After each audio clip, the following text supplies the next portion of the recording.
Il y a de nombreuses années, dans un village niché appelé Ophia, vivait une fille nommée Amaka. Amaka a perdu sa mère alors qu'elle était encore bébé à cause de complications liées à l'accouchement. Le père d'Amaka, Moussa, s'est remarié quand Amaka avait 4 ans avec Mariam. Mariam était une femme charmante. Amaka était très heureuse d'avoir une petite sœur et voulait être tout ce qu'une grande sœur pourrait être, mais Mariam l'empêchait de s'approcher de sa fille et lui rappelait constamment qu'elle n'avait pas de mère. Amaka pleurait et le rapportait à son père Moussa, qui ne pouvait pas faire grand-chose parce que Mariam avait pris le dessus sur lui. Les années passèrent. Les filles grandirent pour devenir de belles jeunes femmes, et leur tête aussi, même en double mesure. Mariam veillait à ce qu'Amaka fasse toutes les corvées, y compris aller à la ferme pour chercher du bois de chauffage, au ruisseau pour chercher de l'eau avec peu de nourriture, tandis qu'Awa restait à la maison à ne rien faire, profitant de toutes les friandises disponibles. Moussa regrettait de s'être remarié. Il a rapidement développé une hypertension artérielle qui a finalement causé sa mort en raison des soucis constants. Amaka était laissée seule dans le monde froid en tant qu'orpheline et était traitée très mal par Mariam et Awa. Le prince d'Ophia était parti du village depuis l'âge de 6 ans pour ses études primaires, secondaires et tertiaires à l'étranger. C'était le moment pour lui de rentrer chez lui, car la coutume d'Ophia est de choisir une épouse. Le secrétaire de confiance du roi, Issa, fut chargé de choisir 6 belles jeunes filles qui seraient au palais lors du retour du roi après une période de 2 mois. Issa choisit Awa, Amaka et 4 autres belles jeunes filles du village. Elles commencèrent toutes à se préparer pour être belles. Qui sait, le prince pourrait décider de se marier avec l'une d'elles et en faire la future reine d'Ophia. Mariam décida de soigner la peau d'Awa pour qu'elle devienne aussi éclatante qu'un miroir. Elle acheta différents produits de soins de la peau et veilla à ne pas manquer aucune de ses routines. La peau d'Awa devint aussi fraîche que du lait, une peau que l'on pourrait facilement décrire comme éclatante. Amaka reçut plus de travail à faire et on lui ordonna de prendre un bain 1 fois tous les 2 jours pour qu'elle paraisse malade, desséchée et non présentable devant le prince pour une exclusion immédiate. L'une des villageoises nommée Salima remarqua ce que faisaient Mariam et Awa à Amaka. Elle leur dit « Mère et fille, ce que vous faites à Amaka est totalement incorrect et inacceptable. Le monde est un cercle vicieux et totalement imprévisible. L'avenir de cette fille vous est inconnu et il pourrait être plus brillant que celui de votre fille. S'il vous plaît, faites demi-tour de ce mauvais traitement avant qu'il ne soit trop tard. » « Dieu m'en garde, » répondit Mariam.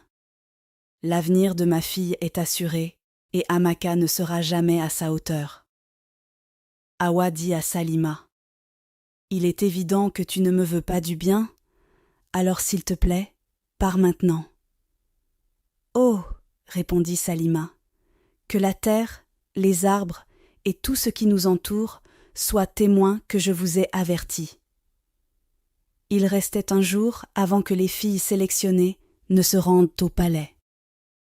Amaka était totalement heureuse, parce qu'enfin, elle serait libérée du travail pendant 2 bons mois, aurait accès à de la bonne nourriture et à des bains quotidiens. Confinée dans les murs de sa chambre, elle fit une petite prière et dit, avec des larmes coulant sur ses joues, « Seigneur, je confie ceux qui sont enceintes entre tes mains, qu'elles ne meurent pas en laissant leurs enfants dans ce monde froid. Garde-les en vie pour élever leurs enfants. Et que leurs enfants ne finissent pas comme moi, Amaka, qui travaille du matin au soir sans nourriture et ne prend un bain qu'1 fois tous les 2 jours. Pas de bons vêtements, pas de bonnes chaussures, pas d'amis, pas de père, pas de mère, juste moi. » Elle s'arrêta et pleura longtemps. Puis elle conclut sa prière par Que ta volonté pour ma vie soit faite alors que je déménage au palais demain. » Le jour arriva. Hawa avait rangé tous ses beaux vêtements, bijoux et produits de soins dans sa boîte, tandis qu'Amaka n'avait ni boîte ni bons vêtements à emporter. Elle décida donc d'y aller avec ce qu'elle portait, car la seule chose importante pour elle était de quitter la maison. Dès qu'elle sortit pour rejoindre Hawa, Mariam lui ordonna de rentrer à l'intérieur. Pour la première fois, Amaka questionna ses ordres et demanda pourquoi. Mariam lui répondit par une gifle très violente. « Alors tu veux aller au palais pour leur dire que tu travailles du matin au soir sans être nourrie et que tu portes une seule robe pour leur faire croire que je ne m'occupe pas de toi. Hein? Sorcière. » Amaka dit. « Mère, s'il te plaît. » Mariam l'interrompit. « Je ne suis pas ta mère. Ta mère paresseuse et faible est dans la tombe.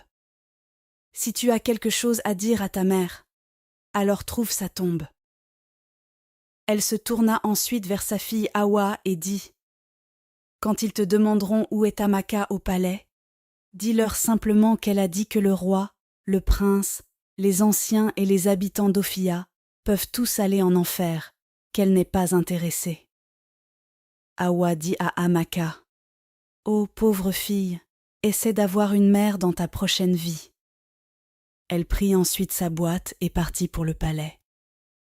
L'espoir d'Amaka de quitter la maison fut anéanti, et pour la première fois, elle eut envie d'en finir sur le champ, mais elle ne trouva rien pour exécuter ses pensées.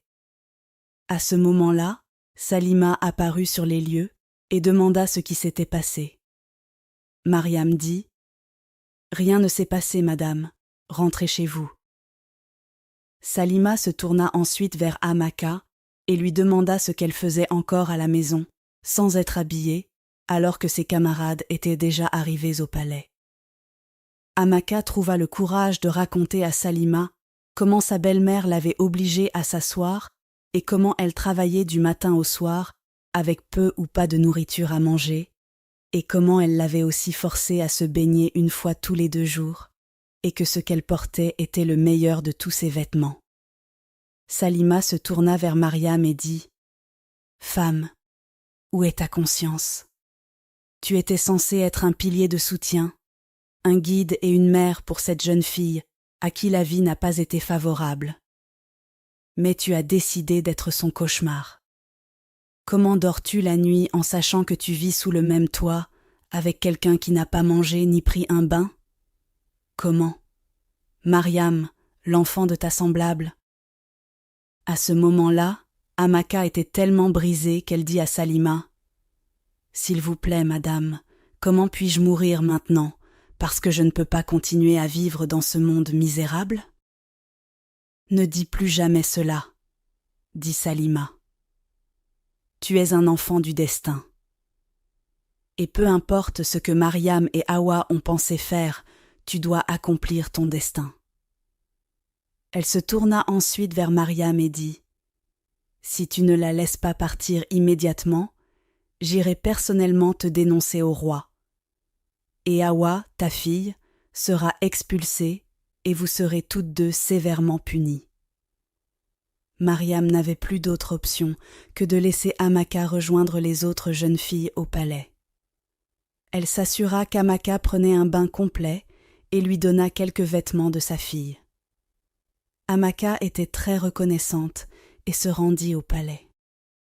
En arrivant au palais, la porte était fermée et Amaka frappa doucement à la porte. Le gardien ouvrit la porte et la questionna. « S'il vous plaît, ne me renvoyez pas, » dit-elle. « Ma belle-mère a essayé de m'empêcher, mais d'une manière ou d'une autre, Dieu est intervenu pour moi. » Le gardien dit « Attendez un instant parce que le roi a déjà rencontré les autres invités, et s'il vous voit plus tard parmi eux, je serai sévèrement puni. Donnez-moi juste quelques secondes pour en discuter avec lui. » Le gardien alla voir le roi et dit « Votre Majesté, il y a une jeune fille à la porte. Elle dit que sa belle-mère l'a retardée. Le roi dit « On m'a dit que les filles ne sont pas complètes. Vous pouvez donc la laisser entrer. » Le gardien revint voir Amaka dehors et dit « Tu as beaucoup de chance. Le roi a ordonné que tu rejoignes les autres invités. » Amaka était reconnaissante à Dieu, au moins d'être sauvée des problèmes avec sa belle-mère. Le roi avait ordonné que les filles soient 2 par chambre. Amaka fut donc placée avec Zara. Elle était si heureuse de trouver enfin un foyer en dehors de l'antre du lion où elle était née.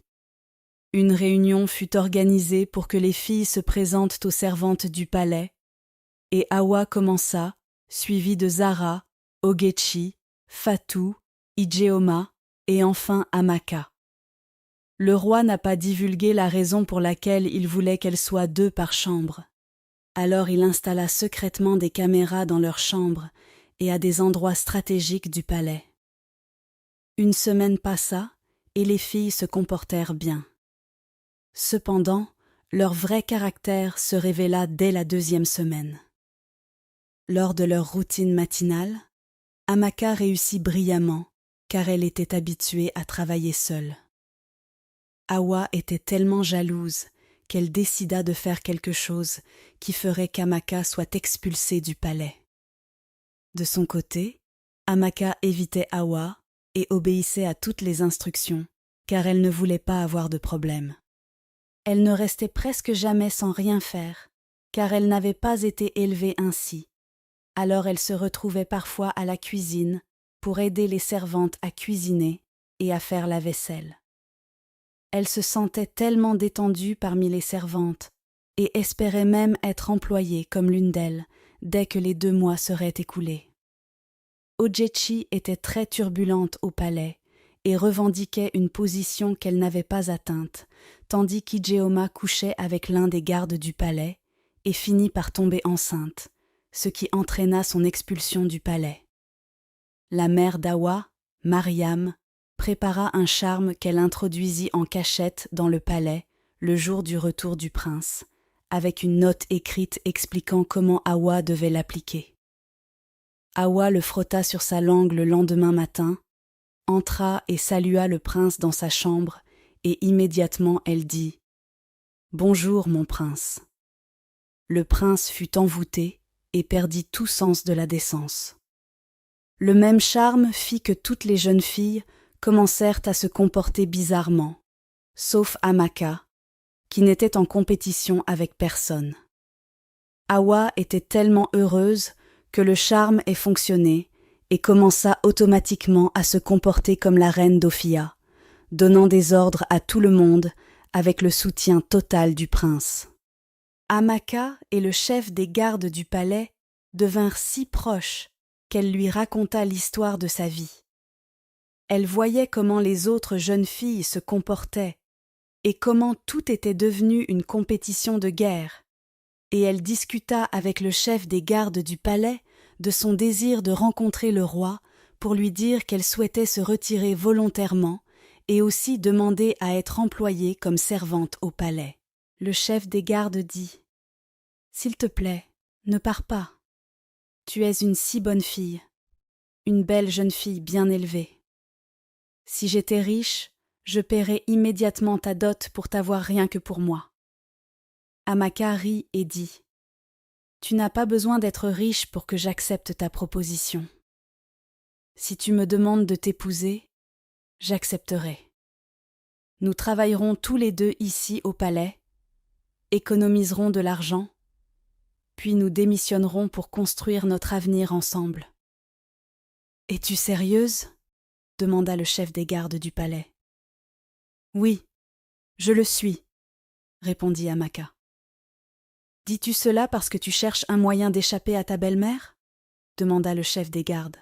« Non, ce serait passer du feu à la braise, car le mariage est sacré, et une décision à vie qui doit être dédiée et humble, et toutes ces qualités que tu possèdes créeront une atmosphère familiale propice pour n'importe quelle femme. » Juste au moment où ils discutaient, les autres jeunes filles commencèrent leur dispute habituelle, et le chef des gardes dut se rendre sur les lieux pour les calmer. Plus tard dans la journée, Amaka alla voir le roi et dit « Longue vie au roi, s'il vous plaît, votre majesté. Permettez-moi de me retirer volontairement de cette compétition. » « Mais pourquoi ?» demanda le roi. Amaka dit « Je ne suis pas à la hauteur du prince d'Ophia. Je ne suis qu'une pauvre orpheline qui a été exposée à une vie dure et n'a rien en commun avec le prince. S'il vous plaît, employez-moi comme l'une des servantes du palais, car c'est là que je me sens à ma place pour gagner ma vie et construire quelque chose à partir de mon destin. » Le chef des gardes du palais entra et fut surpris de voir Amaka avec le roi. Puis le roi mentionna tout ce qu'Amaka avait dit. Le chef des gardes se tourna vers Amaka, surpris, et dit « Je pensais que nous avions discuté de cela, et j'avais dit que tu ne devais pas abandonner. » Amaka répondit « Avec la tournure des événements, quelqu'un pourrait mourir ici parce que cela s'est transformé en guerre. » Le roi dit alors « Retourne immédiatement dans ta chambre, je te donnerai une réponse plus tard. » Le chef des gardes plaida auprès du roi pour qu'il n'approuve jamais la demande d'Amaka, car elle était la meilleure parmi les autres jeunes filles.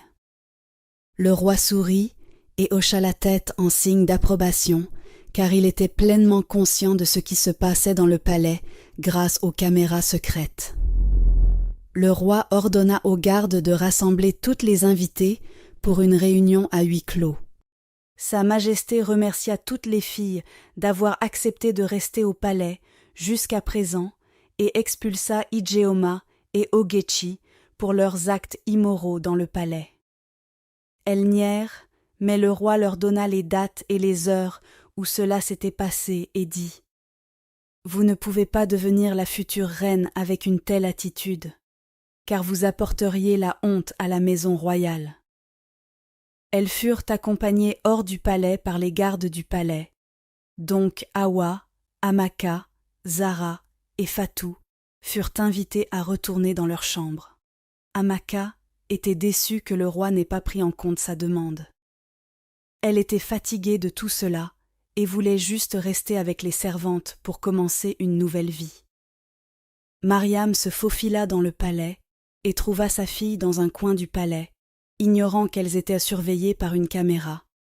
Elle demanda « Awa, ma fille, l'envoûtement que tu as fait au prince fonctionne-t-il » Awa s'exclama « Ça marche du tonnerre !»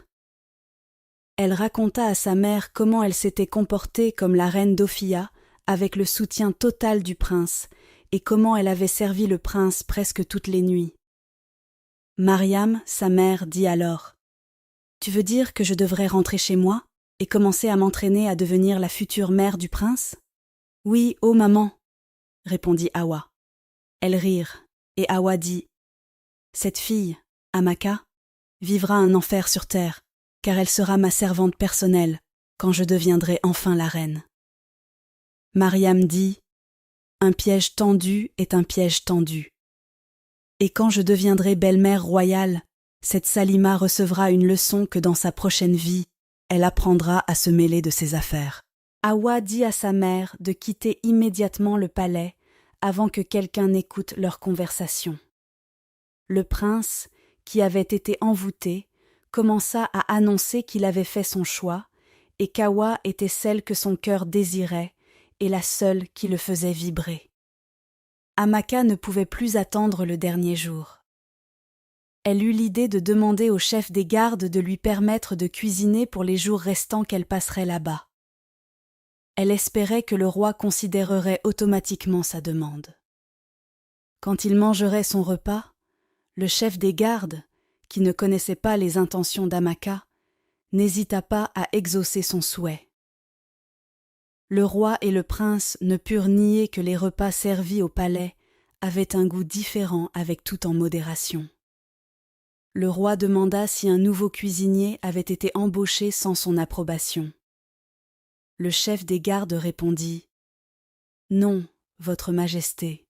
Amaka a été celle qui a cuisiné et aussi l'esprit derrière certaines des petites décorations du palais. » Le roi était impressionné et était assuré à 100% qu'Amaka était la reine idéale pour le prince. Il demanda au prince ce qu'il pensait d'Amaka, et le prince répondit « Amaka n'est pas mon genre de femme.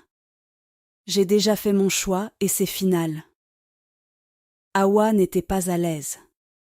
Avec les 3 jeunes filles restantes, Zara, Amaka et Fatou, elle pensa donc à faire quelque chose de radical pour les faire expulser avant la fin de la compétition afin d'être déclarée automatiquement gagnante. Elle chercha à se battre, mais Zara et Fatou étaient assez sages qu'elles l'évitèrent complètement.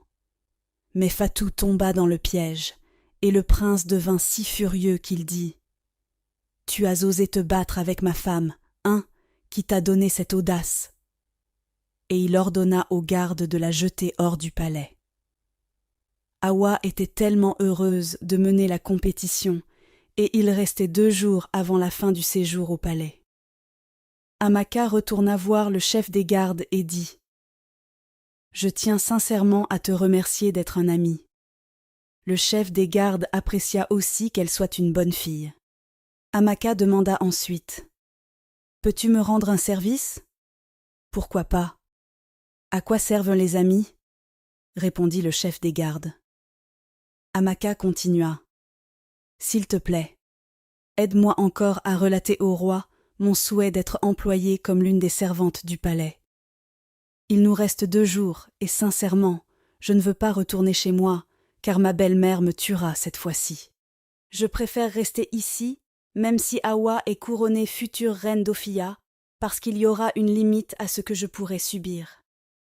S'il te plaît, fais cela pour moi. Je t'en prie. » Le chef des gardes dit « Essuie tes larmes, mon ami. Je ferai tout mon possible pour t'assurer ce travail. Je ne veux pas non plus te manquer, et je ne serais pas tranquille si tu retournais, sachant que ta maison paternelle n'est pas un endroit sûr pour toi, et ce que tu as enduré entre les mains de cette femme méchante jusque-là. Merci beaucoup. Je promets de ne pas te décevoir quand je serai enfin employée, » dit Amaka, et retourna dans sa chambre. Le jour arriva, et tous les villageois étaient rassemblés au palais pour assister à la cérémonie de sélection de la future reine d'Ophia. Zara et Hawa étaient magnifiques dans leurs somptueuses robes de princesse. Mais Amaka portait une simple jupe et un haut que Salima lui avait donné, attendant juste de commencer après la cérémonie. C'était ce qui importait le plus pour elle. Le roi s'adressa à son peuple et dit « Nous savons tous que 6 filles ont été sélectionnées par Issa, le secrétaire du palais. 3 ont été expulsées et ces 3 sont arrivées en finale. Bien que le prince ait fait son choix.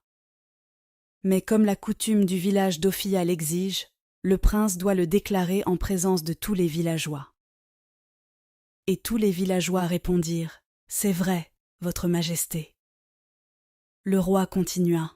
« Comme nous le savons tous, le prince d'Ophia a été envoyé à l'étranger alors qu'il n'avait que 6 ans, après la mort de ma femme. Et je sais que depuis son retour au palais, la plupart d'entre vous ne l'ont pas vu. Et je sais aussi que la plupart d'entre vous ne peuvent même pas le reconnaître s'ils le croisent en chemin.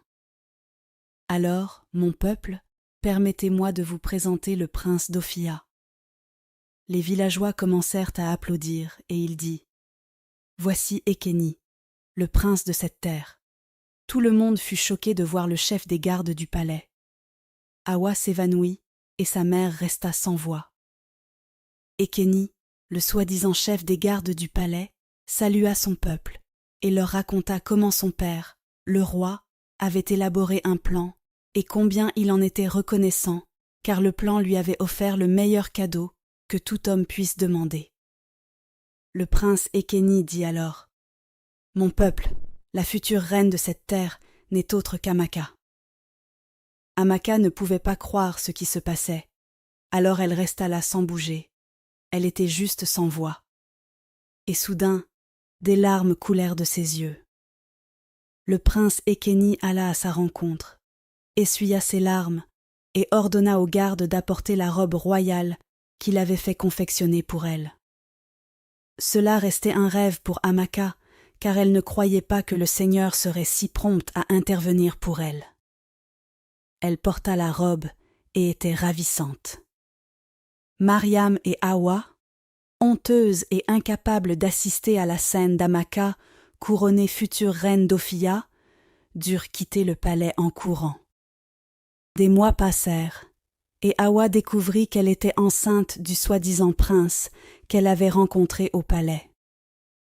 Pour découvrir ensuite que le roi l'avait embauchée quelque part et l'avait payée, elle porta la grossesse à terme et devint mère célibataire.